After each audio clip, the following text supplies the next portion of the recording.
자, 우리 오늘 은혜 받을 말씀은 누가복음 말씀입니다. 누가복음 우리 12장 49절에서 53절까지 같이 교독하고, 또 13장 6절에서 9절까지 같이 또 교독하도록 그렇게 하겠습니다.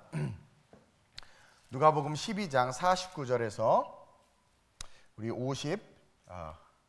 53절입니다. 제가 먼저 봉독합니다. 누가복음 12장 49절이에요. 내가 불을 땅에 던지러 왔노니 이 불이 이미 붙었으면 내가 무엇을 원하리요? 나는 받을 세례가 있으니 그것이 이루어지기까지 나의 답답함이 어떠하겠느냐. 내가 세상에 화평을 주려고 온 줄로 아느냐? 내가 너희에게 이르노니 아니라 도리어 분쟁하게 함이로다. 이후부터 한 집에 5사람이 있어 분쟁하되 셋이 둘과 둘이 셋과 하리니, 아버지가 아들과 아들이 아버지와, 어머니가 딸과 딸이 어머니와, 시어머니가 며느리와 며느리가 시어머니와 분쟁하시니라. 우리 13장 6절 여러분 시작. 이에 비유로 말씀하시되 한 사람이 포도원에 무화과 나무를 심은 것이 있더니 와서 그 열매를 구하였으나 얻지 못한지라. 포도원 지기에게 이르되 내가 3년을 와서 이 무화과 나무에서 열매를 구하되 얻지 못하니 찍어 버리라. 어찌 땅만 버리게 하겠느냐? 대답하여 이르되 주인이여 금년에도 그대로 두소서. 내가 두루 파고 거름을 주리니 함께 이후에 만일 열매가 열면 좋거니와 그렇지 않으면 찍어 버리소서 하였다 하시니라. 아멘. 오늘 이 본문 말씀을 가지고 하나님 우리 아버지의 마음이라는 제목으로 은혜를 좀 나누려고 합니다. 오늘은 기독교 우리 교회에서 어버이 주일로 드려지는 주일이에요. 근데 사실 성경에는 없죠. 이 어버이 주일, 어린이 주일이라는 거는 사실 사람이 만든 거예요. 물론 그 의미는 알겠지만 그 의미를 우리가 좀 이렇게 성도들이 나누고 그 의미에 대해서 부모에 대해서 혹은 또 아이들에 대해서 우리가 이렇게 좀 돌아보는 그런 취지로는 좋지만, 사실 이 거룩한 주일의 진정한 주인은 우리 하나님 아버지예요. 그래서 작년하고는 좀 다르게 하나님 우리 아버지에 대해서, 그리고 그 의미와 사랑, 그분의 존재와 우리를 향한 마음들에 대해서 말씀을 통해 배우고 깨닫길 원해요. 그것이 깨달아지면 우리에게 주신 부모와 또 우리에게 주신 자녀가 우리에게 어떤 의미이고 우리가 어떻게 해야 되는지를 알 수 있어요. 우리 전도사님들이 어린이 주일 설교하는 걸 많이 힘들어해요. 왜냐하면 요즘에 이혼한 가정들도 많고, 또 보기에는 좋아 보이지만 어려운 가정들이 있고, 또 어버이날 마찬가지로 이게 설교하는 게 쉽지는 않아요. 왜냐하면 또 각자의 가정사들이 또 여러 모양으로 있다 보니까 또 어려움들도 있습니다.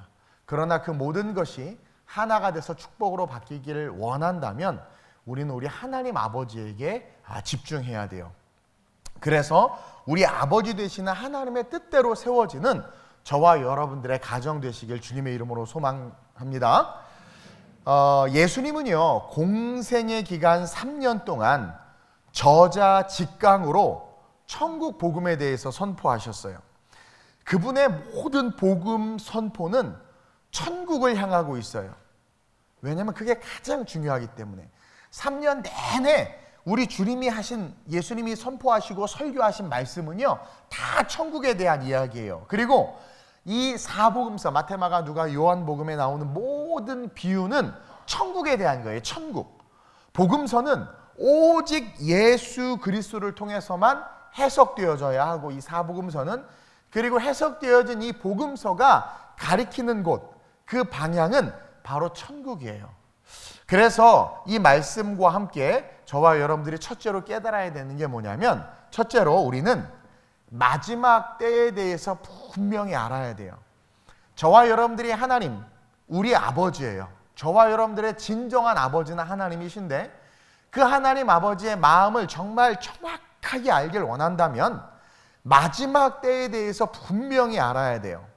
그래야 우리의 삶에도 여러분들이 꾸리고 있는 그 가정과 가족들 간에도 진짜 기쁨, 진짜 행복, 진짜 사랑이 머물기 때문이에요. 재난 영화 같은 거 보면 막 싸우고 이혼하고 막 그런 가정이야. 근데 막 죽기 직전에 막 건물이 무너지고 할 때 다들 어떻게 돼요? 화해하죠. 미안해, 사랑해. 본질을 깨닫는 거예요. 사실은 그 많은 좋은 슈트, 좋은 차, 좋은 집 별 의미 없어요. 저와 여러분들이 진짜 하나님 아버지의 마음, 자녀들이 부모의 마음, 부모가 자녀를 향한 본질적인 그 마음이 회복되기를 원한다면 마지막 때, 이 마지막 때에 대해서 알아야 된다는 거예요. 그래야 우리의 삶의 중심이 바뀔 수 있어요. 우리가 살아가는 삶에서 가장 중요한 것이 뭔지를 깨달을 수 있다는 거죠. 자, 오늘 본문에서 예수님은 49절에 이렇게 말씀하고 있어요. 볼까요? 내가 불을 땅에 던지러 왔노니. 예수님이 자기가 이 땅에 온 이유에 대해서 뭐라고 말하냐면 내가 불을 땅에 던지러 왔다. 여기서 말하는 불은 성령이 아니에요. 사도행전에서 나오는 불은 다 성령으로 해석하면 돼요. 그러나 사복음서에서 나오는 불은 성령이 아니라 예수님이 계시기 때문에 성령의 얘기가 안 나와요. 사복음서에서 나오는 불은 다 심판이에요. 심판. 그래서 예수님께서 내가 심판의 불을 땅에 던지러 왔다. 그렇기 때문에 35절에 이렇게 말씀하고 있는 거예요. 시작. 허리에 띠를 띠고 등불을 켜고 서 있으라. 심판이 시작되었다. 그거예요. 허리에 띠를 띠고 등불을 켜고 서 있어라. 지금 앞에 나와 있는 내용을 축약하는 거예요. 그러면서 그렇게 말씀하신 이유가 내가 이미 심판이 시작됐다라는 거예요. 그리고 34절에 뭐라고 나와 있냐면 시작. 너희 보물이 있는 곳에는 너희 마음도 있으리라. 그러면서 보물을 하늘에 두라고 이야기하죠. 이제 심판의 때가 돼서 심판이 시작되면 모든 것이 사라지기 때문에 너희가 가치를 두고 살아가는 모든 것들이 없어져. 따라서 없어지지 아니하고 영원히 거하는 저 천국을 바라보고 천국의 소망을 두고 그곳에 보화를 쌓으라고 우리에게 이야기하고 있는 거예요. 왜냐하면 심판이 시작됐기 때문에. 마지막 때다 천국을 바라보고 천국을 위해서 살아야 된다라고 이야기하는 거죠. 예수님이 2000년 전에 이 땅에 오셨다는 것은 이미 심판이 시작됐다라는 거예요. 이 세상은 심판의 불이 붙어버린 거예요. 그리고 서서히 그것들이 지금 타들어가면서 온 세상을 뒤덮게 되는 거죠. 그리고 가까이스 이제 7년 대환란이 시작되면 이제 거의 그 불의 끝이 온 거고 그 7년 환란이 시작됨과 함께 전 인류에 상상할 수 없는 대환란이 오는 거죠. 그리고 들려 올라가고 남아있는 자들과 믿지 않고 죽은 자들은 둘째 부활로 부활해서 다 지옥으로 떨어지는 거예요. 얼마 전에 강원도에서 산불이 났죠. 몇 번 났는데 불이 나자 그 산불 난 그 주변에 있던 사람들이 막 대피를 하고 난리가 나고 방송국에서도 막 뉴스를 보고 우리는 어떻게 근데 정말 고성이나 그 산불 난 지역 근교에 살던 사람들은 진짜 몸만 뛰어나와서 막 도망가고 그랬단 말이에요. 난리가 난 거예요. 근데 강원도가 아닌 서울에 살고 있는 우리는, 용인에 살고 있는 우리는 잠잠하죠. 그냥 뉴스 보면서 어떻게, 그러면서 밥 먹고 저 불 어떡하냐? 그러면서 여러분들 할 거 한단 말이에요. 근데 만약 그 강원도에서 불이 꺼지지 않고 계속 타오르면서 그것이 서울까지 이어졌다면, 그리고 우리 교회 옆에 있는 이 산까지 다 이어져서 막 불타고 있다고 한번 상상해 보세요. 그럼 저와 여러분들의 삶 역시 어떻게 될 거예요? 난리가 날 거라는 거죠. 뭐 중요한 게 어디 있어요? 지금 막 당장 도망가고 뛰쳐나와야지. 처음 중국 우한에서 코로나가 시작되었을 때 모든 나라들이요 산 넘어 강 건너 불구경하듯이 그냥 어떡하냐 막 그러고 있었단 말이에요. 근데 그것이 자기의 나라로 넘어오고 자기가 사는 지역에 번지기 시작하니까 어떻게 됐어요? 난리가 났잖아요. 난리가. 그리고 막 교회에서 예배 드린다고 하니까 어떡하냐, 뭐 사람들 모이니까 어떡하냐 막. 그게 강 건너 불구경할 때는 괜찮았는데 내가 살고 있는 삶의 자리까지 그 심판이, 그 재앙이, 그 불과 그 바이러스들이 오니까 우리의 삶이 다 바뀌어버리는 거예요. 다 바뀌어버리고 전과는 다른 이상한 삶으로, 변질된 삶으로 변해버리고 있다는 거죠. 누가복음 12장 46절 47절에 그런 말씀이 있어요. 시작. 생각하지 않는 날, 알지 못하는 시각에 그 종의 주인이 이르러 엄히 때리고 신실하지 아니한 자의 받는 벌에 처하리라. 주인의 뜻을 알고도 준비하지 아니하고 그 뜻대로 행하지 아니한 종은 많이 맞을 것이요. 이게 뭐예요? 포도원 비유죠. 분명히 열매를 거두러 오겠다, 주인이 오겠다고 했는데 깨어있지 않고 그 시각에 주인이 언제 올지 모르고 방황하다가 또 주님이 보낸 종들을 막 내쫓고 그러다가 결국 어떻게 심판의 주님이 오시니까 그때가 되면 어떻게 되는 거예요? 반드시 처벌에 처한다라는 거예요. 심판이 멀리 있지 않다라는 거죠. 이미 심판은 시작되었고 심판의 불이 타들어오고 있다라는 것을 깨달으라는 거예요. 그러면서 누가복음 12장 39절 40절에도 시작. 너희도 아는 바니 집 주인이 만일 도둑이 어느 때에 이를 줄 알았더라면 그 집을 뚫지 못하게 하였으리라. 그러므로 너희도 준비하고 있으라. 생각하지 않은 때에 인자가 오리라 하시니라. 이 인자는 뭐예요? 지금 사복음서에서 예수님이 계실 때 인자를 이야기하는 건 뭐예요? 심판의 주님이 오신다라는 거죠. 근데 아무도 모를 때 갑자기 온다라는 거예요. 즉 계속해서 주님은 우리 하나님 아버지의 마음은 우리가 그 심판에 대해 마지막 때에 대해서 알기를 간절히 원하고 계신다라는 거죠. 그래서 그 비유 속에서 마지막에 49절에 와서 내가 불을 땅에 던지러 왔다라고 직설적으로 이야기하는 거예요. 심판이 이미 시작됐다라는 거죠. 그렇다면 내가 이미 심판이 시작됐는데 얘들아, 그러면 심판이 시작됐다면 내가 무엇을 원할 것 같니? 49절 보세요. 내가 불을 땅에 던지러 왔노니 이 불이 이미 붙었으면 내가 무엇을 원하리요? 너네 생각해봐. 예수님이 말하는 거예요. 이미 심판의 불이 던져져서 불이 활활 타오르고 있어. 그것을 보는 예수님이 그 상황에서 내가 뭘 원할 것 같아? 라고 묻는 거예요. 뭘 원하실 것 같아요? 우리가 구원받는 거죠.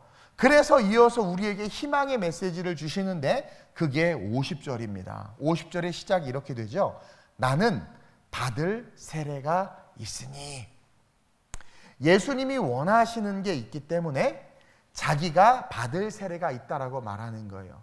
자, 이미 심판의 불이 붙어서 내가 뭘 원할 것 같아? 너희들 구원하길 원하겠지. 그래서 나는 받을 세례가 있어.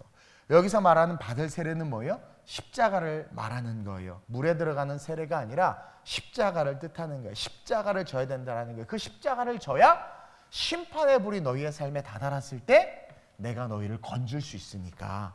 그래서 너희들이 나를 믿으면, 그러니까 아버지의 마음인 거예요. 너를 건져서 영원한 천국에 집어넣고 싶은 거예요. 그래서 내가 받을 세례가 있다.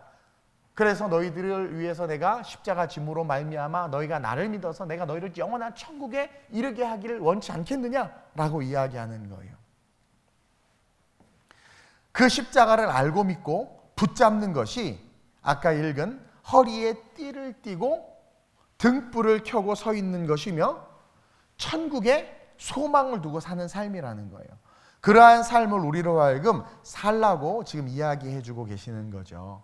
즉 십자가를 붙잡고 사는 삶이 이 땅에서 이미 심판이 시작된 이 세상에서 가장 중요한 삶이다. 십자가를 붙잡고 사는 삶이 이미 심판이 시작돼서 타오르고 있는 이 세상 속에서 가장 중요한 삶이다라고 이야기하는 거예요.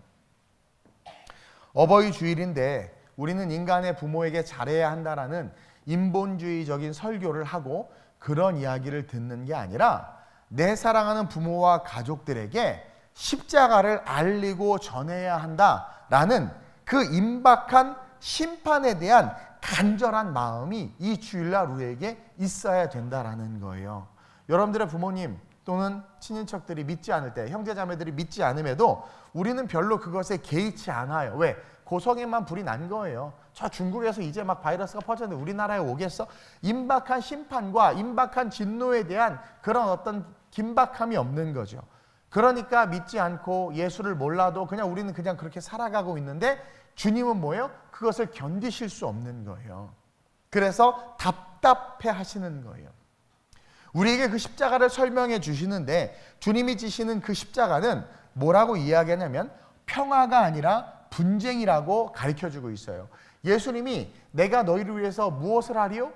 세례, 십자가를 져야 되는데 그 십자가를 지는 그 사건, 그 십자가를 지는 그 사건은 이 땅에서 평화가 아니라 분쟁이다. 오늘 본문과 평행한 본문인 마태복음 10장 34절에 이런 말씀이 있어요. 시작. 내가 세상에 화평을 주러 온 줄로 생각하지 말라. 화평이 아니요 검을 주러 왔노라. 왜 주님은 자신이 오신 것이 누가복음 2장 14절에 보면 시작. 지극히 높은 곳에서는 하나님께 영광이요 땅에서는 하나님이 기뻐하신 사람들 중에 평화로다 하셨는데, 주님이 태어나실 때, 그쵸? 이 땅에 오실 때 천사들이 그랬잖아요. 지극히 높은 곳에는 하나님께 영광이요 땅에는 하나님이 기뻐하신 사람들 중에 평화라고 그렇게 천사가 이야기했는데, 예수님은 스스로가 뭐라고 말씀하세요? 내가 세상에 화평을 주러, 평화를 주러 온 것이 아니다. 뭐예요? 검을 주러 왔다고 이야기하는 거예요. 여기서 왜 검을 주러 왔다고 했을까요? 그리고 예수님께서 이제 겟세마네에서 잡혀가실 때가 되자 제자들에게 뭐라고 설교했어요? 검을 사라고 했어요. 너희들이 가진 겉옷을 팔아 검을 사라고. 그리고 오늘 본문도 51절에 뭐라고 이야기하냐면, 내가 세상에 화평을 주려고 온 줄로 아느냐? 내가 너희에게 이르노니 아니라 도리어 분쟁하게 하려 함이라. 이것을 마태복음에서는 뭐라고 표현했다고 그랬어요? 검을 사라, 검을 사게 하려 함이라 말씀하신 거예요. 이것은 예수님이 오셨다는 것은요, 곧 선악을 심판하는 갈등과 분열을 필연적으로 동반하게 된다는 것을 가르쳐주는 거예요. 자, 예수님이 오시기 전에는 우리가 심판자요, 우리가 주인이요, 내가 복음을 가지고 삶을 살았는데, 예수님이 오시니까 그때부터 어떤 일이 일어나느냐? 갈등이 일어나는 거야. 분열이 일어나는 거예요. 그래서 예수님이 오시는 것 자체가 그 갈등과 분열의 시작. 그래서 예수님이 뭐라고 말하냐면, 내가 온 것은 화평을 주러 온 것이 아니라 뭐예요? 분쟁하러 왔다. 검을 주러 왔다. 검을 사라 이야기하는 거죠. 즉 예수님이 오심으로 말미암아 선과 악, 참과 거짓, 진리와 비진리 간에 갈등이 일어나는 거예요. 죄인인 우리가 죄악된 세상에서 우리의 마음대로 살다가 갑자기 진리이신 예수님이 오니까 우리가 사는 삶과 자꾸 부딪히는 거야. 맞지 않는 거죠. 그러다 보니까 분열과 다툼이 일어나고, 그것에 대해서 주님은 자신이 온 것이 화평이 아니라 검을 주기 위해서 온 것이다 말하는 거예요. 세상은 지금 동성애를 인정하라고 이야기하고 차별금지법을 통과시키려고 해요. 만들려고 해요. 근데 교회가 지금 그것들을 반대하면서 사회에 갈등과 분열이 일어나고 있죠. 왜냐면 말씀 때문이에요.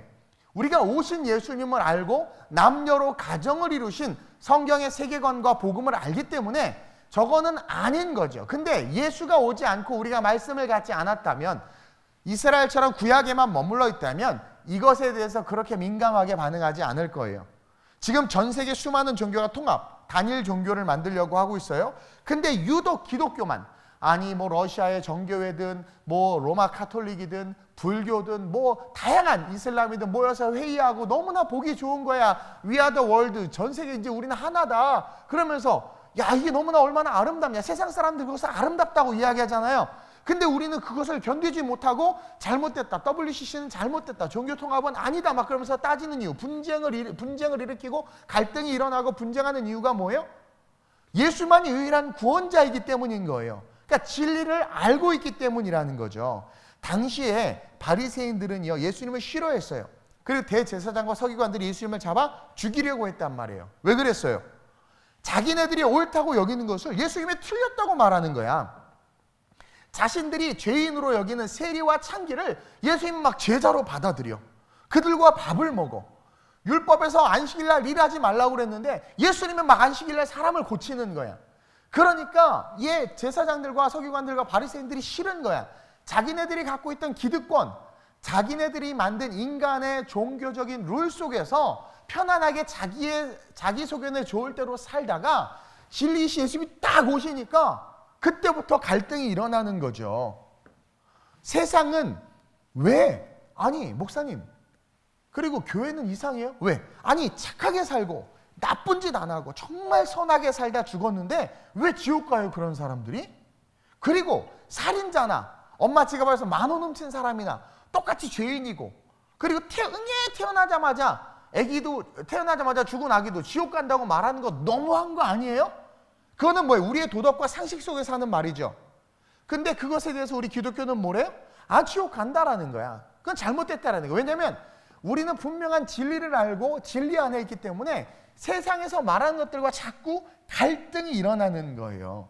예수 그리스도의 대속의 은혜 없이는 절대 구원받을 수 없다는 것을 알기 때문에 세상과 갈등이 일어나는 거예요. 장례식에 갔는데 어떤 믿는 가정의 집에 갔었는데 부모님이 안 믿은 거예요. 근데 손을 꼭 잡고 목사님 저희 어머님 그래도 제가 기도하고 중보했으니까 천국 갔겠죠?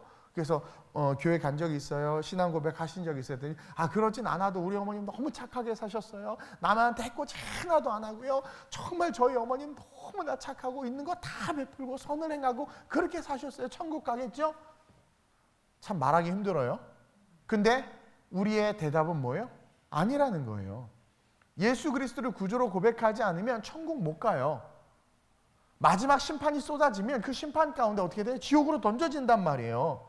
주님이 그것 때문에 야, 심판의 불이 이미 던져졌어. 내가 뭘 할 것 같아? 내가 뭘 원할 것 같아? 내가 너에게 검을 줄었어. 내가 온 건 화평이 아니야. 세상의 모든 거짓 진리를 깨고 너희가 내 안에 거함으로 말미암아 너희가 영원한 천국 가기를 원하는 것이 예수님의 마음, 우리 하나님 아버지의 마음이라는 거예요. 당시 바리새인들은요 사실 엄청 착한 일 많이 했어요. 율법을 강조했고요. 자기들도 그 율법을 열심히 지켰고요. 사람들에게 율법을 지키도록 권면하면서 선하게 살았는데 주님은 그런 바리새인들을 향해서 뭐라고 그래요? 회칠한 무덤 같은 삶을 사는 자들이라고 저주했단 말이에요. 왜? 겉으로는 금식하는 것 같고 율법을 잘 지키는 것 같지만 이쁜 여자 지나가면 고개 돌아가고 아무도 안 보이는 곳에서 그들이 어떻게 선은 없대 하나도 없고 의는 없대 하나도 없어요. 여러분 알잖아요. 우린 죄 짓는단 말이에요. 그리고 생각으로 짓는 죄도 죄인데 어떻게 그 죄에서 우리가 자유할 수 있단 말이에요. 어쨌든 그렇게 열심히 살고 착하게 사는 것 같았지만 주님은 뭐예요? 너희들은 가식적인 인간이다라고 말하고 자기들이 성전을 잘 관리한다고 생각하면서 예수님에게 칭찬받을 줄 알았는데 예수님이 성전에 오자마자 채찍을 들고 그냥 다 뒤에 엎으면서 너희들은 내 성전을 강도의 소굴로 만들었다고 책망하는 거예요. 왜냐하면 예수 말씀에 의하여 성전을 이끌어가는 것이 아니라 인간의 생각과 도덕적 관념과 습관, 자기의 이익에 따라서 운영하는데 내가 보기에 참 잘 성전이 운영되는 것 같아. 이스라엘 백성들이 와서 제사할 때 여기 그냥 양 파는데 소 파는데 만들어니까 너무나 효율적이고 좋아. 그들의 생각이란 말이에요. 근데 예수님이 분쟁을 일으키죠. 갈등을 일으키죠. 왜냐하면 예수님은 진리거든요. 그러니까 예수님이 이 땅에 오셨다라는 것은요. 그때부터 뭐가 시작되는 거예요? 진리 전쟁이 시작되는 거예요. 진리 전쟁. 사람들이 생각하기에 옳다고 하는 것을 예수님이 아니라고 이야기하는 거예요. 사람들이 생각하기에 아닌 것 같은데 예수님은 옳다는 거예요. 예수님, 저 맹인된, 저 소경된 자는 누구의 죄 때문입니까? 왜냐하면 그 육체에 질병이 있는 것은 죄 때문이라는 그런 인간의 생각과 율법 속에 묶여 있었는데 예수님은 뭐래요? 하나님의 영광을 위해서 다 그래버리는 거예요. 남편이 있는데 네 남편 데리고 와라. 남편 없는데 그래 남편 없는 게 맞다라고 그 영혼의 마음을 헤아리면서 그를 진리로 이끄시는, 아무도 그 여자와 대화하지 않았는데 찾아가서서 이야기하는, 세리와 밥 먹지 않은 세리와 밥을 먹는, 그러니까 사람들이 생각하기 아닌 것을 예수님이 옳다고 하는 거예요. 그러니까 분쟁과 난리가 일어나고 있는 거죠. 이게 진리전쟁이라는 거예요. 절대적인 하나님의 말씀과 인간의 인간됨이 부딪히는 거예요. 예수님이 오시지 않았을 때는 인간의 인간됨이 주장하고 있어서 계속해서 깨어있는 선지자들이나 깨어있는 몇몇 믿음의 사람들, 사사들만 하나님의 말씀의 기준으로 살았지, 이스라엘 대부분의 almost people, 대부분의 사람들은 뭐예요? 자기 소견에 좋을 대로 살았기 때문에 그냥 하나님을 섬긴다고 하지만 바알과 아세라를 섬겼고 그것이 괜찮다고 자기가 법관이 돼서 자기의 이성과 자기의 도덕관으로 괜찮다고 스스로 자위하면서 살아갔던 거예요. 근데 진짜 예수님이 오시니까 이제 어떻게 된 거예요? 부딪히기 시작하는 거예요. 그러면서 주님은 그 갈등에 대해서 52절 이하에 이렇게 비유로 이야기하고 있는 거예요.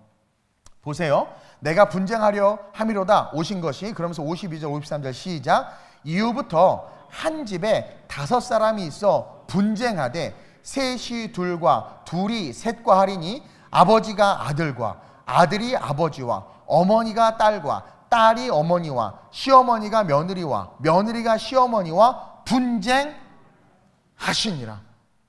분쟁하리라 하시니라. 예수님이 오셔서 그래요. 서기관과 바리새인들과 그 다음에 예수님의 제자들과 이렇게 분쟁하는 건 이해하겠어. 교회와 세상이 분쟁하는 거 이해하겠어. 근데 지금 주님은 극단적으로 지금 뭐예요? 가정 안에서 분쟁이 일어난다는 거예요. 지금 가정 안에. 여러분, 혈연 공동체예요. 웬만하면 아버지의 뜻에 자녀들은 따르게 돼 있고, 아버지도 자녀들에게 맞춰주게 돼 있고, 그리고 대부분 그냥 이렇게 그냥 하나 가장 잘 화합되고 어울릴 수 있는 게 가정인데, 주님은 가장 극단적인 말씀으로 우리에게 지금 보여주고 있는 거예요. 그 분쟁이 어떤 수준인지를. 이 분쟁의 성격이 얼마나 비참하고 심각한 것인지를 지금 보여주고 있는 거예요. 예수로 말미암아 분쟁이 외부뿐 아니라 가족에서도 일어나며 천륜이라고도 하는 혈연관계마저 깨트리는 것이 된다는 거예요. 그러니까 예수님 때문에 가족관계도 깨진다는 거야. 그런 가정 많이 있죠. 그게 진짜예요. 근데 적당히 예수 믿고 대충 예수 믿으면 가정이 안 깨져. 그냥 제사 드립시다. 같이 막 제사도 드리고요. 막 그래. 근데 자꾸 분쟁이 일어나는 건 뭐예요? 그 중에 누군지는 모르지만 그 한 사람이 말씀 안에 서 있는 거야. 그래서 아버지와 아들이, 아들이 아버지와 서로 대치해서 지금 계속 비교로 보여주고 있죠. 누군지는 모르지만 한 사람의 말씀에 서 있으면, 올바른 하나님의 그 진리 가운데 서 있어서 검을 갖고 있으면, 그 검이 있는 사람은 진리가 아닌 비진리 속에 있는 사람들과 반드시 부딪히게 된다는 거야. 근데 이상하게 한국 교회가 부딪히질 않아. 왜냐하면 진리가 없는 거예요. 진리가 있으면 부딪힐 수밖에 없는데, 간혹 어버이 주일 제일 많이 하는 설교 보면 아마 오늘 주일날 대부분의 목사님들이 에베소서 6장 말씀을 가지고 설교를 할 거예요. 6장 1절에 그런 말씀이 있죠. 시작. 자녀들아, 주 안에서 너희 부모에게 순종하라. 이것이 옳으니라. 어떤 분은 이 말씀을 가지고 설교하면서 그냥 믿든 믿지 않든 우리는 무조건 부모에게 순종해야 한다. 우리를 낳아주신 그 은혜에 감사해야 된다라고 말하는데 잘못된 거예요. 여기서 말하는 자녀들아, 주 안에서 너희 부모에게 순종하라. 주 안에서 너희 부모에게, 즉 예수 그리스도를 믿는 부모에게 순종하라는 거예요. 예수 그리스도를 믿지 않는 부모와 사는 자들의 삶에는 어떤 일이 일어난다는 거예요? 분쟁이 일어나는 게 맞는 거라는 거예요. 여러분, 이게 좀 이게 거슬리나? 이게 목사님 그 기독교 너무 그런 거 아니에요? 이렇게 들리시나? 한번 잘 들어보세요. 자, 우리는요 유교적, 도덕적 또는 인본적 지식과 어떤 그런 느낌으로 믿지 않는 부모라도 부모가 원하는 삶을 사는 것이 효도라고 생각을 해요. 유교 사상 때문에. 그런데 그리고 제사 드리는 것에 대해서 그것이 가정의 평화를 위해서, 그러니까 자, 가정의 평화를 위해서 같이 제사를 드리거나 가정의 평화를 위해서 내가 예수 믿지만 같이 그냥 불교 믿는 것도 용납하고, 그래서 초파를 되면 같이 절에도 가고, 내가 절에 한번 갔으니까 너 교회 한번 와라 막 그러면서 그러고, 그렇죠? 그리고 이제 가끔 우리 음악가들이 있는데 학생들에게 너 교회 오면 내가 레슨 공짜로 해줄게, 너 교회 오면 할게, 그러면서 그렇게 어떤 타협점으로 그렇게 해서 살아가는 삶은 신앙이 아니라는 거예요. 우리는 그게 옳고 지혜롭다라고 생각하는데 진짜 진리가 있는 자들은 그럴 수 없다라는 거예요. 누가복음 14장 26절 27절에 보면 시작. 무릇 내게 오는 자가 자기 부모와 처자와 형제와 자매와 더욱이 자기 목숨까지 미워하지 아니하면 능히 지금 엄청난 말씀을 하시는 거예요. 너희들이 나를 믿는다면 심판의 불이 던져졌고 내가 어떡하겠니? 우리를 구원하시겠죠. 그래, 너 구원받고 싶고 정말 내게로 오기를 원한다면 부모, 처자, 형제, 자매, 더욱이 네 자신의 목숨까지 미워하지 않으면 능히 내 제자가 되지 못하고, 계속 누구든지 자기 십자가를 지고 나를 따르지 않는 자도 능히 내 제자가 되지 못하리라. 내가 진리의 검을 갖고 있기 때문에 때로는 가족을 버려야 된다 한다는 십자가가 지어졌어도 그 가족을 버리지 아니하면, 버릴 수 없으면 넌 지옥 간다. 너는 하나님의 제자가 될 수 없다라는 거예요. 되게 무섭고 우리가 생각하는 유교 사상이나 인간적인 윤리 사상에서는 조금 거부감이 들 만한 이야기지만 지금 주님은 단호하게 이렇게 이야기하고 있다라는 거예요. 이 얘기는 부모를 미워하더라도 진리를 붙잡는 게 더 중요하고 우리의 도덕적인 이성은 천국과 아무 상관이 없다는 것을 가르쳐주고 있는 거예요. 누가복음 9장 59절 62절에 시작. 또 다른 사람에게 나를 따르라 하시니 그가 이르되 나로 먼저 가서 내 아버지를 장사하게 허락하옵소서. 이르시되 죽은 자들로 자기의 죽은 자들을 장사하게 하고 너는 가서 하나님의 나라를 전파하라 하시고, 또 다른 사람이 이르되 주여 내가 주를 따르겠나이다 마는 나로 먼저 내 가족을 작별하게 하소서. 예수께서 이르시되 손에 쟁기를 잡고 뒤를 돌아보는 자는 하나님 나라에 합당하지 아니하리라 하시니라. 예수님의 관심은요 가족 이런 게 아니라 너가 구원받는 거예요. 그게 제일 중요하다라는 거예요. 여러분 막 불났어. 그럼 여러분들 어떻게 돼요? 뭐가 중요해요? 마지막 때 여러분들의 가족, 자녀 너무 중요하지 않아요? 불나면은 가장이 아내를 먼저 구할까요? 애를 먼저 구할까요? 대답하지 마세요. 부담스러워. 피차 싸워 또. 그러니까 중요한 건 주님은요 한 사람 한 사람 네가 중요하다. 믿지 않는 부모에 대해서 단호할 정도로 거리를 두고 계세요. 왜냐하면 그 인간적인 도덕적인 그 다음에 유교적인 관계 속에서 그것이 중요해서 살아가는 삶이야. 이 땅에서 100년 삶이 끝나고 죽음 이후에 영원한 지옥에 간다면 그것처럼 비참한 일이 어딨냐라는 거야. 그러니까 네가 먼저 십자가에 딱 붙잡고 진리의 검을 잡아서 뭐예요? 너로 하여금 하나님의 나라를 전파하라. 네가 그 아버지의 마음, 내 마음이 어떻게 하겠는지를 알고 네 부모, 네 자녀에게 네가 먼저 진짜가 돼서 네가 먼저 이 세상의 빛과 소금이 돼서 구원을 주라는 거예요. 그래서 우리 한 사람이 너무나도 중요하다라는 거죠. 그러니까 주님은 단호할 정도로 예수님 앞에 네가 먼저 나오라고 이야기하는 거예요. 제가 비행기를 참 많이 타요. 비행기를 타면 출발하기 전에 비행기 안전에 대한 영상을 틀어줘요. 뭐 보지도 않고 자기 바쁜데 어쨌든. 그래서 예전에는 막 사람들이 여기 우리 스튜어디스 있네. 그 막 이렇게 설명하잖아요. 그거 되게 중요한 거예요. 근데 제가 그 설명과 그 영상을 보면서 늘 이해가 안 되는 게 하나 있었어. 마음에 안 드는 게. 내 이성과 내 상식선에서 저게 용납이 안 돼. 그래서 마음에 안 들어. 싫어. 그게 뭐냐면 비상시에 산소호흡기가 딱 떨어지면 그 안내방송과 스튜어디스가 뭐라고 우리에게 가르치냐면 먼저 자기 먼저 쓰래. 이렇게 해서 이렇게. 그리고 이렇게. 그걸 하라는 거야. 그러니까 근데 산소 마스크를 자기가 먼저 쓰래. 그리고 영상을 보니까 애기랑 엄마가 탔는데 비행기가 추락하는데 툭 떨어졌어. 그랬더니 엄마가 애는 막 이러고 있는데 엄마가 지 먼저 다 쓰는 거야.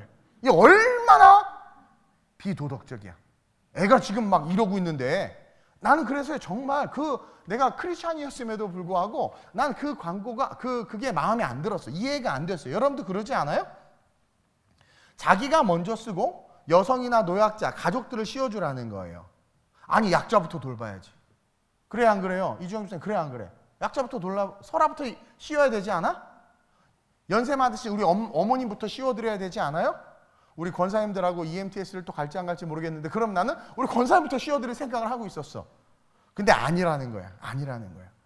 내 기준에는 마음에 들지 않고 그리고 저거는 비인간적이고 비도덕적이다라는 생각이 드는데 진리는 뭔 줄 아세요? 이 일반적으로 비행기가요. 고도 3만에서 4만 피트 정도의 높이에서 이렇게 비행을 한다고 해요. 그 높이에서는 기압이 매우 낮지만 비행기가 기압 조절 장치를 통해서 대략 한 8,000피트 상공에서의 기압 정도로 그 비행기 내부 기압을 유지한대요. 이 땅에서의 기압 정도로 하면 비행기가 이제 이렇게 너무 비용이 많이 들고 해서 백두산 꼭대기, 우리 백두산 꼭대기 이렇게 그냥 올라갈 수 있잖아, 숨 쉬고. 그러니까 한 그 정도 기압으로 기내 상황을 유지하는 거예요. 실제 고도는 3만, 4만이지만 한 8,000피트 정도로. 근데 항공기 이상이 생겨서 비행기의 기압이 갑자기 툭 떨어지면 그리고 막 뒤에 뭐 창문이 열려서 막 외부 공기가 들어오고 기압이 떨어지면 어떻게 되냐면 보통 30초 안에 대부분의 승객들이 기절을 한대. 그리고 만약에 급하강을 하거나 급격한 어떤 변화가 일어나면 10초만 해도 정신을 잃는데 10초 만에. 그래서 그 짧은 시간에 이성적으로 대처할 수 있는 성인이 건강한 사람이 먼저 산소 마스크를 착용한 다음에 기절했어도 죽지는 않아. 나중에 씌워주면. 기절했어도 내가 먼저 써서 내가 숨을 쉬고 내가 이성이 살아있고 내가 움직일 수 있고 건강한 사람이 그러면 노약자나 이런 사람을 다 돌봐줄 수 있다라는 거야. 근데 야 너부터 써. 이게 뭐. 근데 이 애가 어떻게 하겠어, 어린애가. 그러니까 그게 맞는 거예요. 그러니까 우리가 이게 이성적으로 윤리적으로 옳다 생각하는 것이 진리를 알게 되면 아, 그게 아니구나. 여러분들부터 쓰세요. 엄마부터 씌워지는 게 효도하는 게 아니라 네가 쓰는 게 효도하는 거야. 내가 써야 엄마도 나중에 효도관광 보내드릴 때 살릴 수 있는 거죠. 그래서 노약자나 어린이들이 기절해도요, 나중에라도 산소 마스크를 씌워주면 큰 문제가 없다고 하고, 그리고 막 비행기가 막 추락하고 막 그 상황에서 이제 어떻게 대처해야 될지를 이 사람이 아니까 그것들을 분별할 수 있는데, 얘 씌워주고 내가 기절해서 죽었어. 이렇게 기절해서. 그럼 애가 어떻게 할 거야? 그건 다 죽는 거라는 거예요. 구원도 이와 마찬가지라는 거예요. 먼저 복음을 안 내가 중요하다. 주님은 가족을 미워하라는 게 아니에요. 지금 하나님 우리 아버지의 마음은 우리 모두를 살리고 싶은 거예요. 지금. 근데 가짜는 그런 인간의 어떤 유교사상, 도덕적인 그런 인본주의적인 것 때문에, 미안해요, 제가 가짜는이라고 표현한 게, 왜냐하면 그건 구원을 줄 수 없기 때문에, 그것 때문에 모두가 이미 떨어진, 이미 불이 붙었어, 이미 떨어진 심판에 모두가 불타 죽는 걸 우리 하나님이 견디실 수 없는 거예요. 우리 아버지가. 그래서 우리가 듣기에 거북할 정도로 이렇게 강한 말씀으로 그렇게 부모를 미워하라, 죽은 자는 죽은 자 보러 장사 지내라, 그리고 아버지에게 인사드리고 오겠습니다 했더니 쟁기를 들고 뒤를 돌아본 자 하늘에 합당하지 않다, 너부터 빨리 십자가로 들어오라는 거예요. 아빠 죽기 전에 빨리. 그렇게 이야기하는 거예요. 그래서 복음을 모르는 자들을 위해서 네가 먼저 중요해. 그래서 네가 먼저 그렇게 마스크를 쓰고 복음을 모르는 자들을 위해서 그들을 섬기고 그들의 사고와 이론을 따르고 그들의 도덕적 인본주의적인 올바름을 따르는 것이 아니라 십자가 구원을 가진 네가 먼저, 네가 중요하기 때문에 네가 먼저 복음을 접하고 모든 민족으로 제자를 삼아 아버지와 아들과 성령의 이름으로 세례를 베풀라고 말씀하셨죠. 그러니까 네가 복음을 가지고 그렇게 하라는 거예요. 하라는 거예요. 지금 부모님에게 용돈을 얼마를 드렸다, 엄마가 너무 좋아한다, 여행 보내드렸다, 이 문제가 아니라는 거예요. 하나님 우리 아버지의 마음 우리가 진짜 안다면 그 마음 속에 내 엄마 아빠를 향한 하나님의 마음을 알 수 있고 내 자식들을 향한 하나님의 마음을 알 수 있기 때문에 내가 십자가에 붙잡혀야 진짜 가정의 행복과 진짜 우리의 영생이 보증될 수 있다라는 거죠. 그래서 구원의 확신이 있는 자들에게 주님이 야, 너라도 믿었으니 잘 먹고 잘 살아라가 아니라 이제 너 믿었지, 마스크 썼지, 그러니까 이제 너는 모든 민족으로 제자를 삼아 아버지 아들과 성령의 이름으로 세례를 주라고 말하는 거예요. 근데 우린 그걸 안 하고 있어요. 요즘에 신앙 때문에 가족 간의 갈등이 예전보다 더 심하다고들 해요. 더 심해졌대요. 왜냐하면 이렇게 명절 때 만나면 기독교에 대한 반감이 너무 커서요, 예수 믿는 것들 다 잡아다가 없애야 된대. 다 잡아다 감옥에 가둬야 된대. 그래, 아우 형부, 교회 좀 그만 가. 뭐 그러고 막, 아우 정말 너네, 야 니네 아빠, 이제 작은 아버지가, 야 니네 아빠는 답이 없어. 무슨 교회 어째? 그러는 거예요. 그러니까 우리 스스로도 위축돼. 그래서 오늘 주님이 그걸 이야기하는 거예요. 봐봐, 아버지와 아들, 아들과 아버지, 어머니, 딸, 이 가정 안에서 이제 예수 믿는 것 때문에 분쟁이 일어날 거라는 거예요. 십자가 때문에 이런 일이 일어나는 게 맞는 거야. 이게 진짜 복음을 가진 자가 그 가정에 사실은 있는 거란 말이에요. 그리고 이 비유는요, 미가서 7장에 예언된 말씀을 주님이 끌어와서 지금 제자들에게 한 거고, 당시 유대인들은요 구약을 알고 있었기 때문에 이 말씀을 듣는 순간 스스로 찔리면서 깨달았을 거라는 거죠. 미가 7장 1절에서 7절에 이렇게 나와 있습니다. 시작. 재앙이로다 나여, 나는 여름 과일을 딴 후와 포도를 거둔 후 같아서. 거기 제가 뭐라고 그랬어요? 포도를 거두는, 이 포도는 이스라엘을 상징해요. 포도를 거둔 후 같아서 먹을 포도송이가 없으며. 아니, 과일을 땄는데, 자, 포도원에 포도를 심고 과일을 땄는데 먹을 게 없다는 거예요. 즉 다시 말하면 포도송이가 없다라는 거죠. 이스라엘 백성, 십자가를 붙잡은 자가 없다라는 거예요. 내 마음에 사모하는 처음 익은 무화과가 없도다. 무화과라는 것은 믿는 자들을 뜻해요.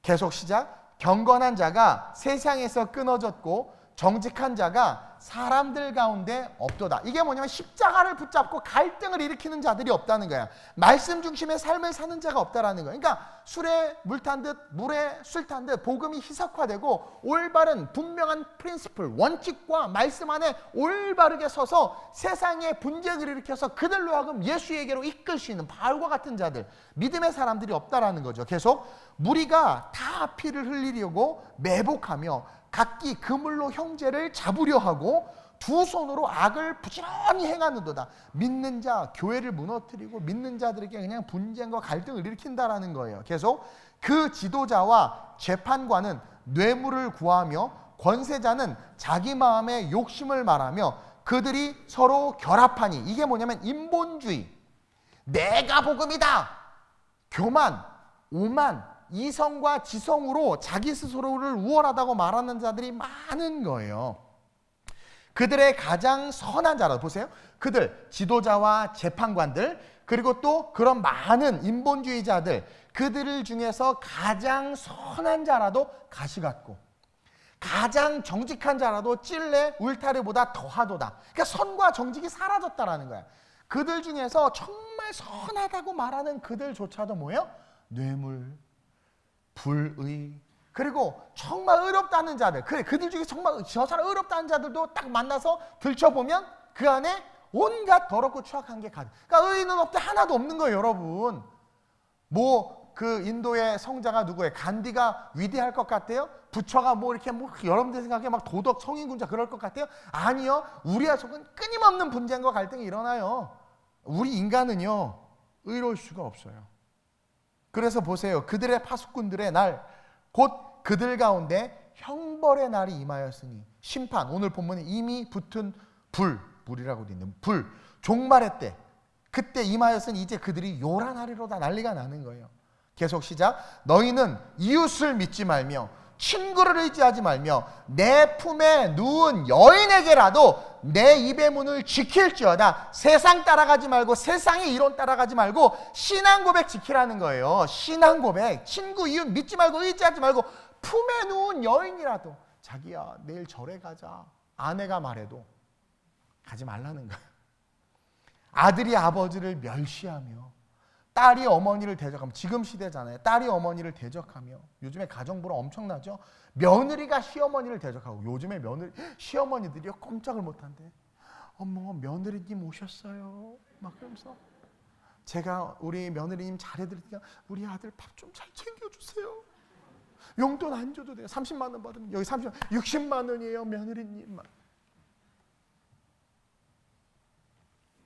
뭐래요? 사람의 연수가 곧 뭐다? 자기의, 어머, 쳐다보세요 한번.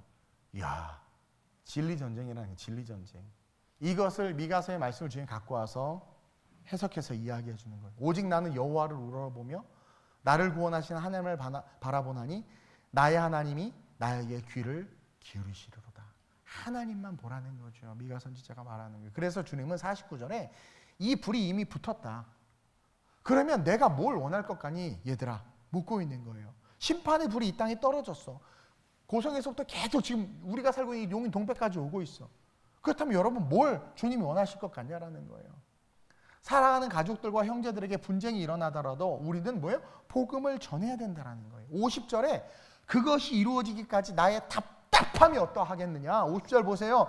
나는 받을 세례가 있으니, 십자가 사건인데, 그것이 이루어지기까지 나의 답답함이 어떠하겠느냐. 그 백성들을 보시고 그 예수 앞에 나오지 못한 자, 그리고 또 십자가를 졌지만, 이미 십자가를 완성해 놨지만 그 십자가 안으로 들어오지 못하는 자들을 보면서 우리 주님 어떻게 했냐라는 거예요. 답답함을 견디면서, 이기면서 우리는 끝까지 복음을 전해야 된다는 거예요. 지금 우리가 사는 삶이 마지막 때의 삶임을 분명히 알고 복음을 전하는 저와 여러분들이 돼야 돼요. 어버이 주일인데 우리의 진정한 어버이, 아버지이신 그 하나님을 바라보고 그 하나님의 마음을 진짜 깨달아 알므로 말미암아 내 부모에게 줄 수 있는 가장 좋은 선물은 뭐다? 내가 검이 되는 거예요. 그래서 부모에게 복음을 전하는 거예요. 막 칼싸움하라는 게 아니라 예수를 믿으라 계속 전도해야 되고, 그리고 복음을 외쳐야 되고, 그냥 교회 다녀야 돼 그러지 말고 말씀을 가르쳐 주세요. 하나님이 세상을 이처럼 사랑하사 독생자를 주셨다. 우리는 다 죄인이다. 예수 없으면 이것을 계속해서, 그래서 믿음은 들음에서 나면 들음은 그리스도의 말씀이라고 때문에 계속 듣다 보면 인생이 힘들 때, 또 고통이 오면 자기도 모르게 예수를 찾게 돼요. 그 일을 안 하고 있다는 거죠. 우리가 그냥 인간적으로, 마음에 인간적으로만 좋게 하려고 하는 거예요. 사람에게만 좋게 하려고 하는 거죠. 그래서 부모 즐겁게 해드리고 좋은 옷 사 입히고 좋은 차 태워드리고 뭐 좋은 데 여행시켜드리고 지옥 보냈더라. 나는 천국 갔는데 내 부모가 지옥 갔어요. 그거 견딜 수 있겠어요? 부자와 나사로에서 부자가 어떻게 돼요? 아브라함이여, 나의 아버지 아브라함이여, 제발 나사로 좀 보내서 내 자식들, 내 형제들 이 지옥이 오지 말게 해달라고. 경험해보니까 물 한 방울만. 그러니까 경험해보니까 막 그가 그렇게 간절하게 보내달라고 하니까 뭐래요? 아브라함이 이미 복음을 전파한 자들이 많다. 그들이 듣고 그들에게 복음을 듣고 믿으면 천국 갈 것이요, 그러지 않으면 지옥 간다. 이것은 우리에게 또한 주시는 무거운 사명감이라는 거예요. 그래서 전해야 된다는 거. 어찌하든 꼬셔서 그냥 하여튼 밥을 이빨 먹여서라도 그냥 예배당 한번 데리고 오고, 제가 가을에 한번 그 가족 초청 예배를 한번 드릴 생각인데, 기도하고 있다가 그때만 되면 그냥 내가 우리 믿지 않는 애를 데리고 와야지. 데리고 와서 그냥 아주 그냥 그때는 제가 재밌게 설교할게요. 그래가지고 막 예수 믿게 하는, 짧고 굵게 재밌게. 그래서 그런 마음을 가지고 내가 복음을 알고 내가 검을 가졌으면 내 일평생의 사명은 저 인간 구원시키는 거다. 그것을 기억해야 된다는 거예요. 이 어버이 주일날 아버지의 마음. 그러면서 둘째로, 하나님 우리 아버지의 마음은 시작, 포기하지 않는 수고하는 마음이다. 하나님 아버지의 마음이 어떤 마음이냐면 포기하지 않는 수고하는 마음. 우리를 향한 우리 육체의 부모의 마음과 같죠. 우리네 부모님들 포기하지 않잖아요. 우리를. 그리고 우리를 위해서 쉬지 않고 수고하잖아요. 세상에 그 노년의 부모가 자식들이 준 용돈 모았다가 결국 자식 다 주더라. 와, 정말. 그리고 우리 자녀들은 10만 원 용돈 드리다가 한 20만 원 주면 나 엄청 엄마 많이 드렸어. 평생 그렇게 엄청난 투자를 통해서 성장해 놓고는 10만 원 더 들여놓고는 엄청 많이 드렸어 하면서 막 자랑해. 또 엮이는 가정에서 자란 분들은 부모가 밉고 막 그러다 보면 이 말이 통쾌한 거야. 내 원수가 우리 부모였는데 지옥 간다니까 속이 다 시원하네. 그 예수가 없는 거죠. 용서하고 복음을 전해야지. 왜? 우리 하나님은요, 우리 아버지의 마음은요, 우리가 어떠하도 우리를 포기하지 않아. 그리고 포기하지 않기 때문에 어떻게 해요? 수고한단 말이에요. 여러분, 이스라엘에게 있어서 포도원은 너무나도 중요해요. 그들에게 있어서 포도주가 너무나도 중요한 의미가 있기 때문에, 그리고 그 포도에 대한 의미가 이스라엘에게는 너무 중요해요. 그래서 주 농작물이면서 동시에 이스라엘을 상징하는 과일이 포도예요. 포도.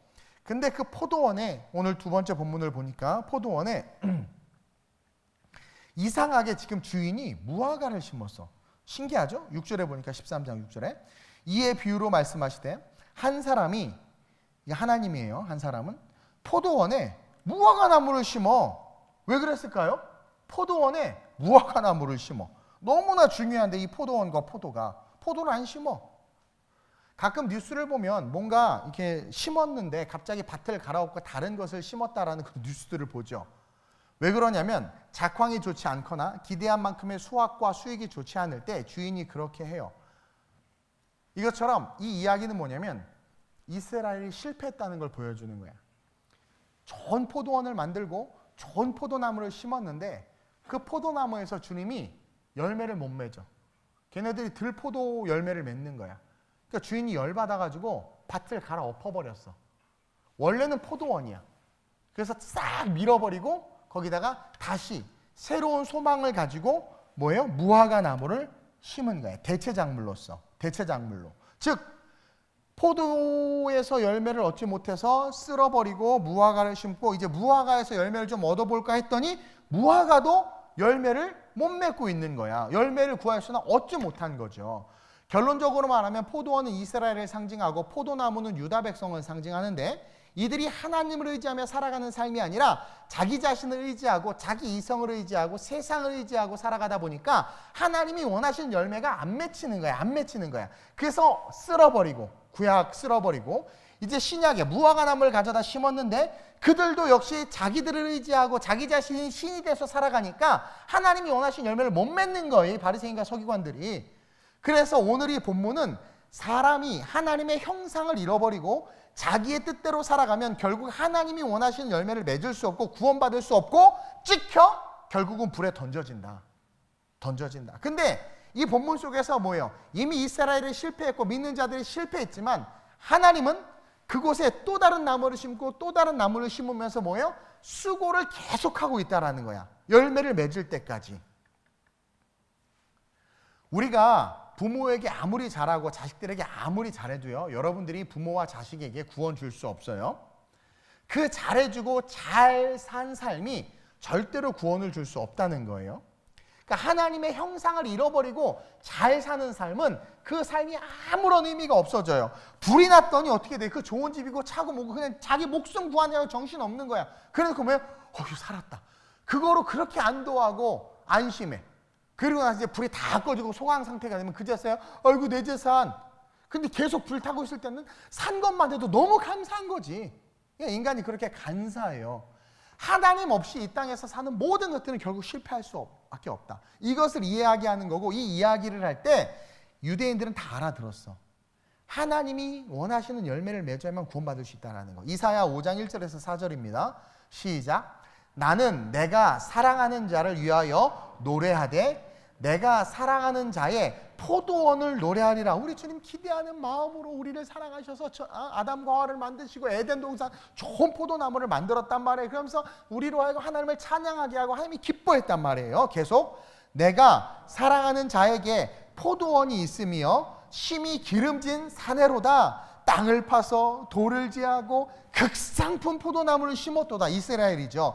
그 중에 망대를 세웠고, 포도원을 지키도록 이렇게 망대를 세웠고, 여우나 이런 동물이 망대를 세우고, 또 그 안에 술틀을 팠도다. 좋은 포도 맺기를 바랬더니 들포도를 맺었도다. 그러니까 완벽한 축복 속에, 그렇죠?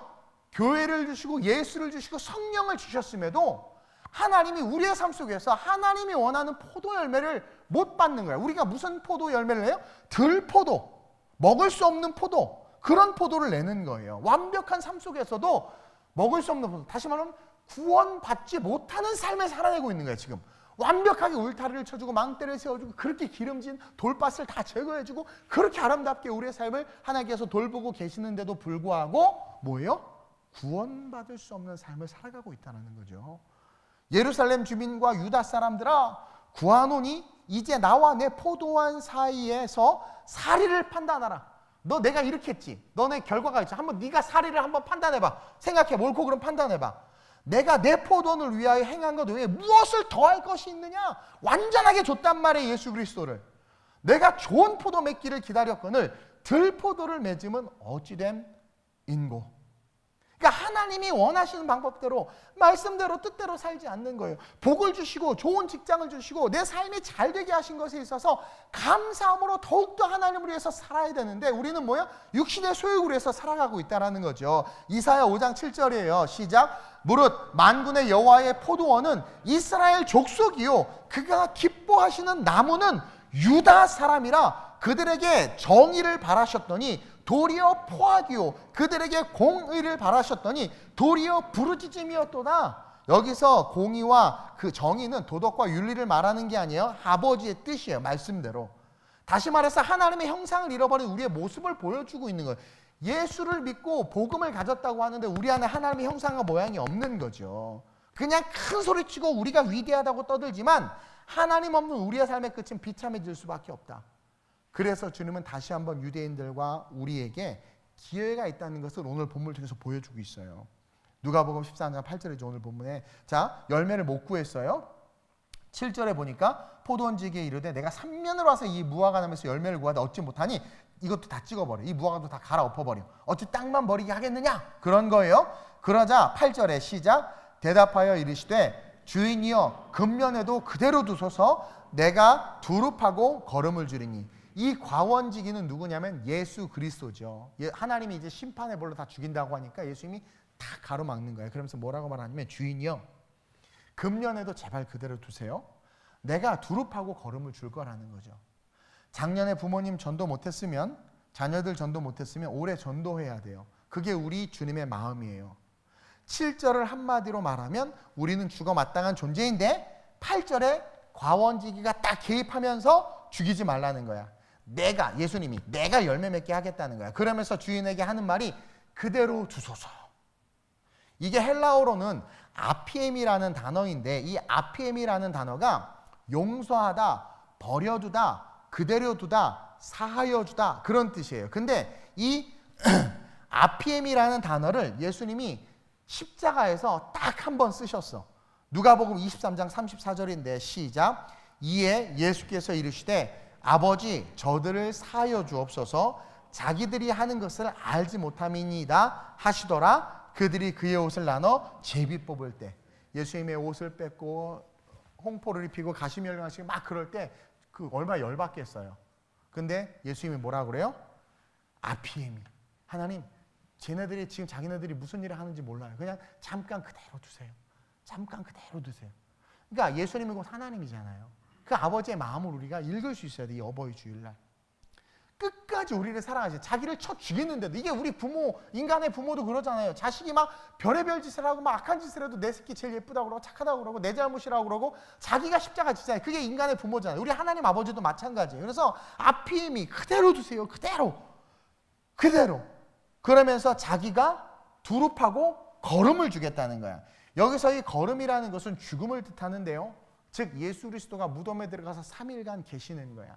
자기가 미랄이 돼서 썩어져서 땅속에 있음으로 말미암아 어떻게 돼요? 우리를 살리시겠다는 거야. 자기가 죽어져서 거름이 돼서 이 심겨진 무화과 나무가 예수의 피를 받아 예수의 복음을 받아 하나님이 원하는 들포도가 아니라 하나님이 원하시는 그 극상품의 포도 열매를 맺을 수 있도록 극상품의 무화과 열매를 맺을 수 있도록 내가 죽겠습니다. 이렇게 이야기하는 거예요. 그리고 여기서 말씀하신 이 거름이 아까 우리가 12장 50절에서 읽었던 나는 받을 세례가 있으니 즉 십자가 져야 되는데 아버지 그대로 두세요. 나 십자가 지잖아요. 그대로 두세요. 내가 죽겠다니까. 내가 죽을 거라니까. 그대로 내가 거름이 될 테니까 그대로 두시라는 거예요. 그래서 나를 믿음으로 이들을 열매 맺게 할 거라는 거죠. 그러면서 깨닫는 것은 우리는 절대로 우리 스스로 깨끗해질 수 없다. 반드시 신앙 고백, 예수 십자가가 있어야 된다.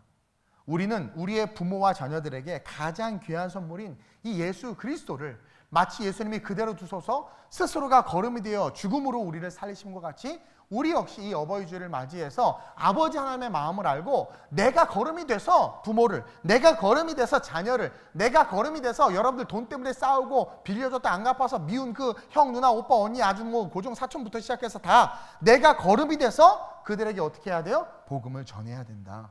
이것을 결단하라는 거야. 누가복음 3장 9절이에요. 시작. 이미 도끼가 나무 뿌리에 놓였으니 좋은 열매 맺지 않은 나무마다 찍혀 불에 던져지. 오늘 다 마트 가서 도끼 하나씩 사요. 조그마한 거, 너무 큰 거 말고. 그래서 침대 밑에도 이렇게 놔.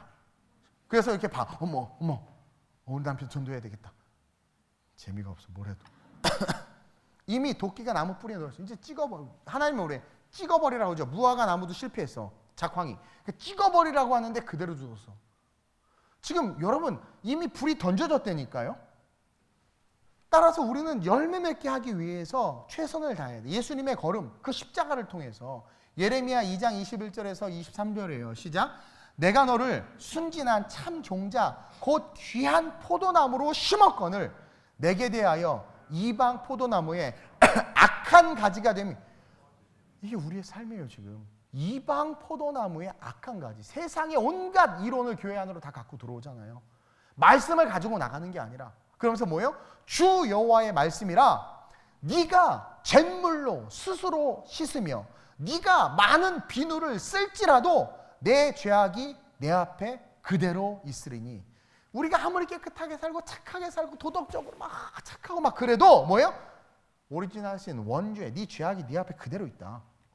계속 내가 어찌 말하기를 나는 더럽혀지지 아니하였다, 바알들의 뒤를 따르지 아니하였다 하겠느냐? 골짜기 속에 있는 내 길을 보라. 내 행한 바를 알 것이니라. 발이 빠른 암낙타가 그의 길을 어지러이 달리는 것과 같으며 보이지 않는 곳에서 아무도 없는 곳에서 너 행한 그 악함과 음행을 내가 다 안다라는 거죠. 네 스스로 네 윤리관으로 난 깨끗하다, 나는 잿물로 씻고 비누를 쓰고 나는 뭐 해도 예수 십자가 없으면 아니라는 거예요. 우리가 아무리 착하고 의롭다 해도 착한 게 아니고 의로운 게 아니에요. 우리는 원죄로 말미암아 죽을 수밖에 없는 존재라는 거죠. 비행기가 추락하는데 지금 짐 챙길 겨를이 어디 있어요? 이미 불이 붙었다라는 거예요. 그러면서 가장 중요한 게 뭐라는 거예요? 예수 그리스도를 믿는 거예요. 네가 잘 믿으면 너로 말미암아 가족과 너로 말미암아 네가 사랑하는 사람들을 네가 산소 마스크를 씌워줄 수 있고, 그러므로 말미암아 모두가 함께, 지금 도끼가 나무 밑에 놓였는데 모두가 함께 어떻게 되는 거예요? 구원받는다. 예수님이 내가 답답하다라는 거야. 답답하다. 내가 어떻게 하겠느냐? 내가 거름이 될 테니까 제발 너희가 나로 말미암아 예수를 믿고 믿지 않는 자들에게 복음을 전하는 그 간절한 마음을 가지라는 거예요. 인본주의로, 인간의 선함으로, 착하다 그딴 거 얘기하지 말고 예수 그리스도를 믿는 믿음으로 말미암아 열매를 맺느냐 맺지 못하느냐가 너무 중요하다라는 거예요. 예수 때문에 있는 열매가 있냐라는 거예요. 도덕과 윤리 말하지 말라는 거예요. 그러면서 우리 부모가 나를 학대했네 어쨌네 다 필요 없어요. 네가 예수로 구원받았다면, 네가 진짜 하나님의 아들이라면 용서할 수밖에 없고, 네가 진짜 예수를 그 걸음으로 죽으신 예수를 십자가로 소유했다면 그들에게 복음을 전하는 것이 맞다라는 거예요. 왜? 지금 예수를 못 받고 창으로 찌르고 한 그들을 향해서 RPM이 그대로 두라는 거예요. 그대로 두라는 거예요. 여기서 우리는 또 한 가지 스스로를 진단할 수 있죠. 아, 내가 예수가 없구나. 내가 예수가 없구나. 그래서 말씀보다 다른 게 더 중요하고, 복음보다 이념이 더 중요해지고, 하나님의 가르침보다 내가 생각하는, 제가 비행기 광고를 보면 그걸 보면서도 왜 애기부터 씌워줘야지? 약자들부터 돌봐줘야지? 내 이성과 부딪히니까 싫어했거든. 저 잘못됐어. 애들부터 씌워. 근데 아니야. 내 진리를 보니까 진리는 어머 10초 안에 기절해? 아, 내가 쓰면 다 살 수 있구나. 따라서 우리는 우리 스스로 이 어버이 주일날 온전한 십자가 앞에 서야 하고, 그러한 내가 우리 가족의 갈등, 검을 들고 갈등이 일어날 수 있지만 계속해서 결국 예수님은요 바리새인과 유대인들과 계속 갈등을 일으켰지만 점점 바리새인과 유대인들 중에서 예수를 따르는 자들이 많아졌잖아요. 갈등이 없었으면 어떻게 했겠어요? 그냥 다 죽었겠지. 근데 그 갈등 때문에 어떻게 된 거야? 힘들고 부딪히고 버겁고 싫고 하지만 쫓아가니까 그거 어떻게 돼요? 그러다가 예수를 경험하면 완전 삶이 바뀌는 거죠. 따라서 마지막으로 따라합시다. 우리 역시 걸음이 되어야 한다. 불붙은 세상에서 살리는 삶을 살라는 거예요. 불붙은 세상에서 이미 불이 붙었어요. 그게 우리 하나님 아버지의 마음이에요. 성서학자들이 뭐라고 얘기하냐면 2030년에 7년 환란이 시작된다. 성경을 계산해 보니까 그렇다 그래요. 저는 그것을 믿지는 않지만 이제 7년 대환란이 시작될 날이 얼마 남지 않았어요. 빅브라더, 그 빅브라더, 우리가 알지 못하는 그 어떤 그런 성경에서 말하는 이제 적그리스도가 오는 그때가 이제 가까워졌어요. 지금 여러 모양이 그게 보이고 있어요. 이제 도끼가 나무 뿌리에 놓였어요. 지금 붙은 불이 이제 우리에게로 다가오고 있어요. 이 상황에서 우리 하나님 아버지의 마음 뭐예요? 너가 살고, 너부터 살고, 믿는 너부터 먼저 분명하게 살고 살리는 삶을 살아라. 사랑은, 여러분, 사랑은, 성경에서 말하는 사랑은 내가 걸음이 되는 거예요. 그래서 내가 죽고 남이 사는 거예요. 살리기 위해서 먼저 그리스도에게 붙어 있으라는 거죠. 그래서 그리스도를 통해서 너부터 열매 맺는 삶, 포도 열매를 맺고, 그러한 네가 그들을 접붙임할 수 있는 자들이 되어야 된다는 거죠. 요한복음 15장 4절 9절이에요. 시작. 내 안에 거하라. 나도 너희 안에 거하리라. 가지가 포도나무에 붙어있지 아니하면 스스로 열매를 맺을 수 없음 같이 너희도 내 안에 있지 아니하면 그러하리라. 나는 포도나무요 너희는 가지라. 그가 내 안에 내가 그 안에 거하면 사람이 열매를 많이 맺나니. 여기서 깨달아야 되는 게 뭐냐면 우리가 예수 안에 온전히 그 걸음으로 말미암아 예수 안에 온전히 서 있으면 우리 때문에 가족이 구원받을 수 있다라는, 열매를 많이 맺을 수 있게 된다라는 거. 하나님이 도와주시니까 열매를 많이 맺나니 계속 나를 떠나서는 너희가 아무것도 할 수 없음이라. 사람이 내 안에 거하지 아니하면 가지처럼 밖에 버려져 마르나니 사람들이 그것을 모아다가 불에 던져 사르느니라. 너희가 내 안에 거하고 내 말이 너희 안에 거하면 무엇이든지 원하는 대로 구하라. 그래야면 이거 엄청난 축복이에요. 내가 그 걸음으로 말미암아 죽으신 예수 안에 거하면 그 십자가 안에 분명히 서면 내가 검을 딱 갖게 되면 그때부터 내 기도는 뭐예요? 능력 능력이 된단 말이에요. 세상을 변화시킬 수 있단 말이에요. 믿지 않고 바뀌지 않을 것 같은 부모 바뀔 수 있다는. 근데 문제는 내가 진짜가 아니니까 설득이 안 되는 거예요. 시킬 수가 없는 거예요. 그러면 무엇이든지 원하는 대로 그래. 그러면 이루리라. 계속 너희가 열매를 많이 맺으면 내 아버지께서 영광을 받으실 것이요 너희는 내 제자가 되리라. 아버지께서 나를 사랑하신 것 같이 나도 너희를 사랑하였으니 나의 사랑 안에 거하라. 이미 불이 붙어졌어. 나의 사랑 안에 거하라. 아버지께서 나를 사랑하신 것 같이 예수님이 말하잖아요. 나도 너희를 사랑한다. 이게 우리 하나님 우리 아버지의 마음이에요. 저는 어린이 주일, 어버이 주일, 제 가족을 위한 이런 기념날에 이미 붙은 불이 곧 온 열방을 태울 것을 알기에 간절한 마음으로 우리가 먼저 예수에게 젖붙임 되어야 된다.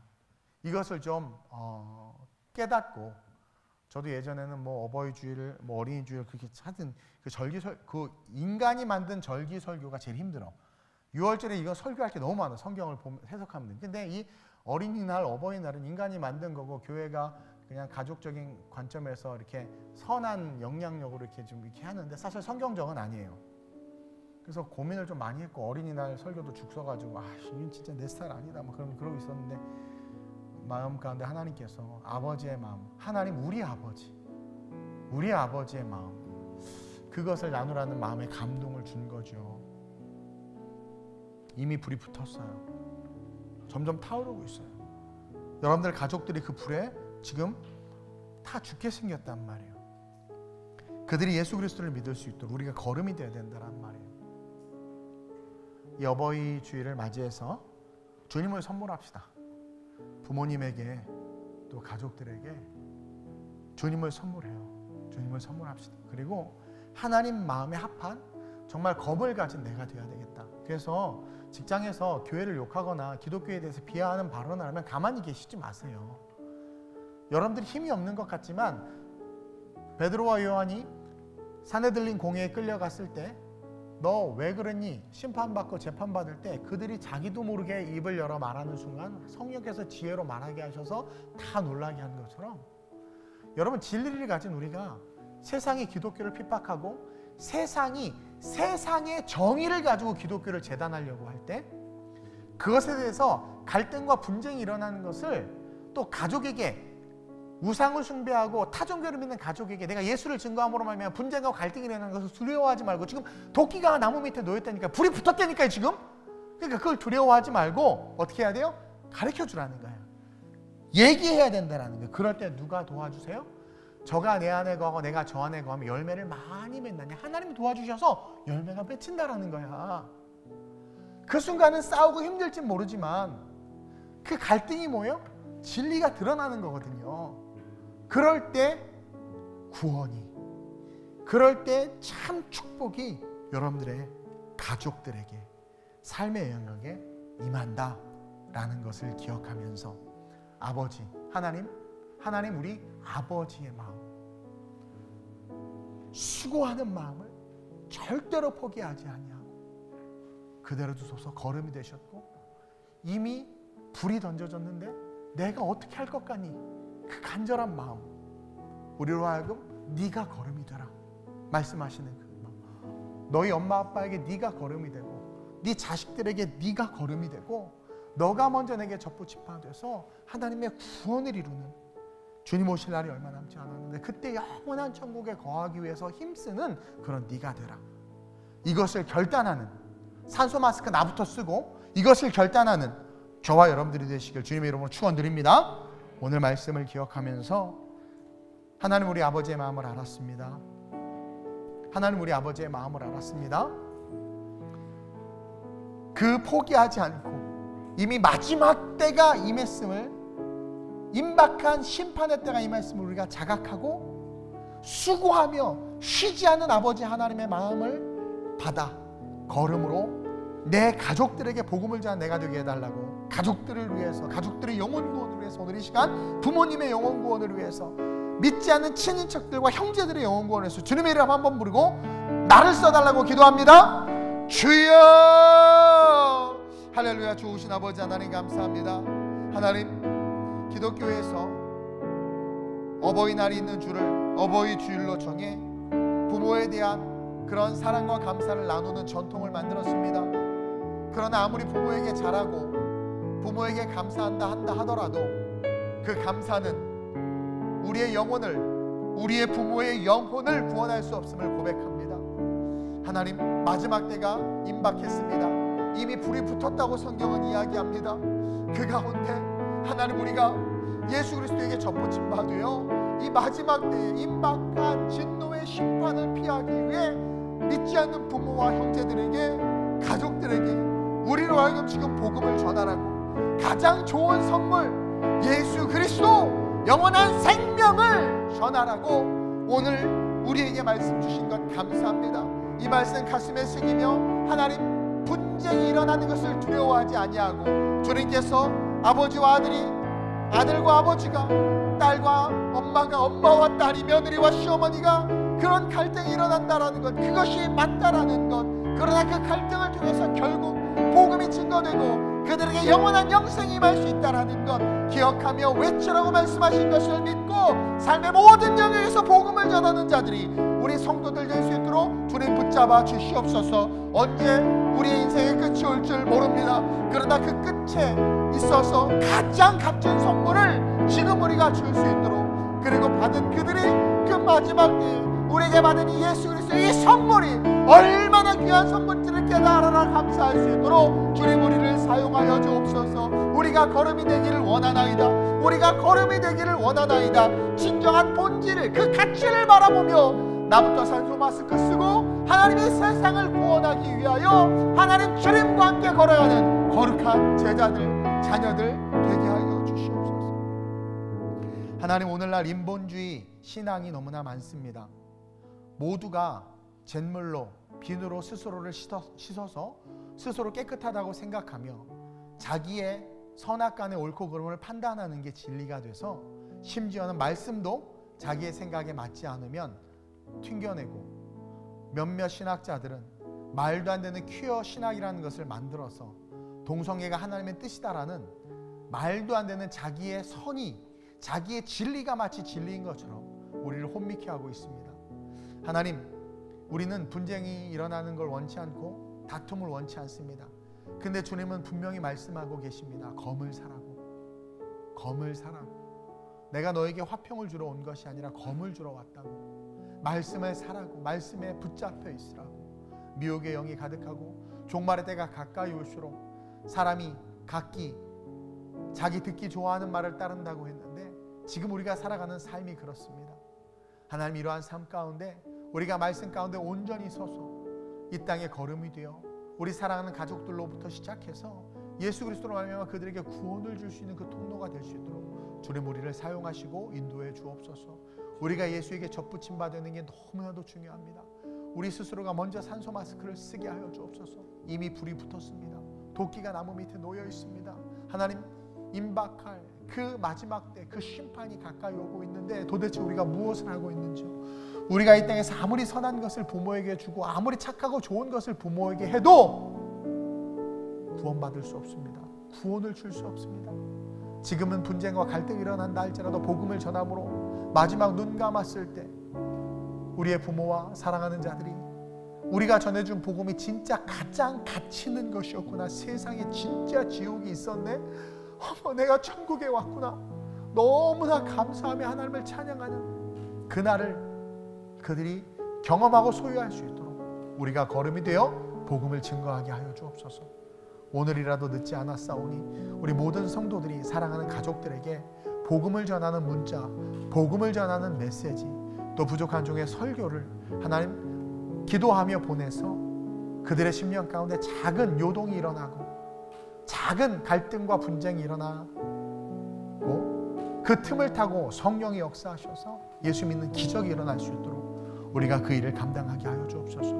우리는 모든 가족들을 하나님께 맡깁니다. 강건케 하시고 예수 믿고 천국 가는 인생들 되게 하여 주옵소서. 예수님의 이름으로 감사하며 축복하며 기도드립니다.